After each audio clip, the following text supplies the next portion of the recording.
Has life ever been so miserable that even the simplest thing gets you through the day, and possibly even the whole week? It sounds overdramatic, but you have to understand the situation I was set in.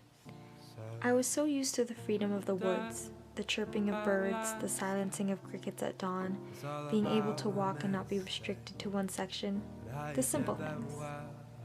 I wish I hadn't overlooked how easy it was in the wilds. Even with their shortage of food, anything was better than being in Portland. It's funny. I used to be envious of the people in the big cities with their big electrified fences and their unlimited stock of food. It all looked like paradise compared to the woods. I don't think I had ever been more wrong.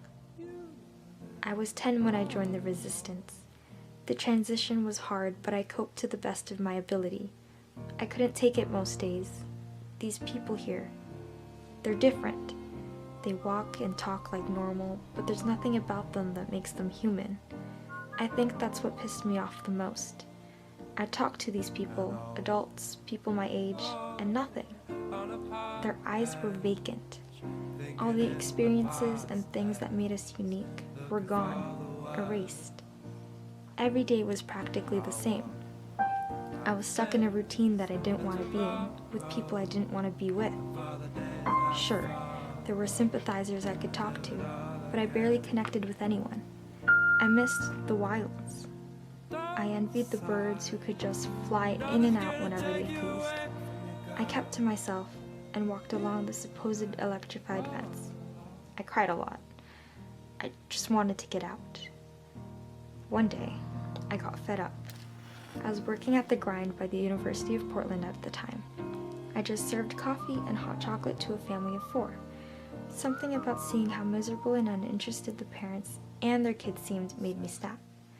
I couldn't take it anymore. I remember abruptly demanding for a break before storming out of the cafe. I didn't know what I expected to do.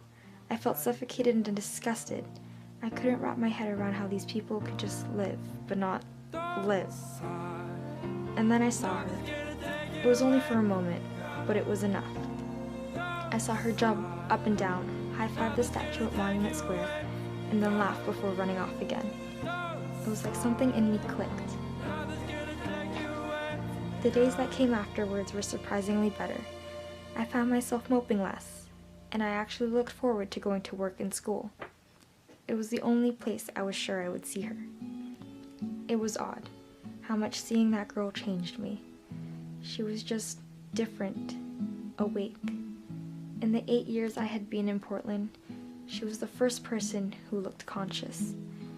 I found out her name was Lena, and things escalated from there. I ended up in confiding one of my friends.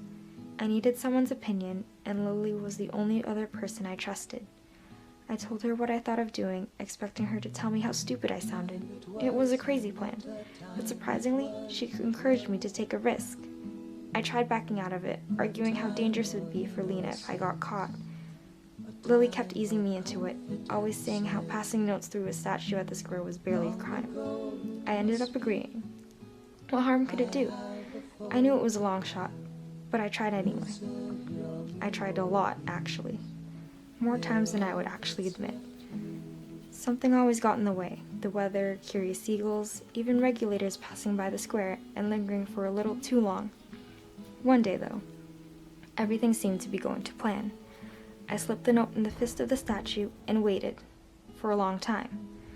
I thought that maybe the next day she would come, but she didn't. She didn't come the day after that either. But that's okay. I knew there was a slim chance of her noticing. I'm not disappointed. I still feel good. I guess just knowing someone else is awake is comforting enough. Maybe there's more people out there who's awake, and I just needed this one girl to make me realize it.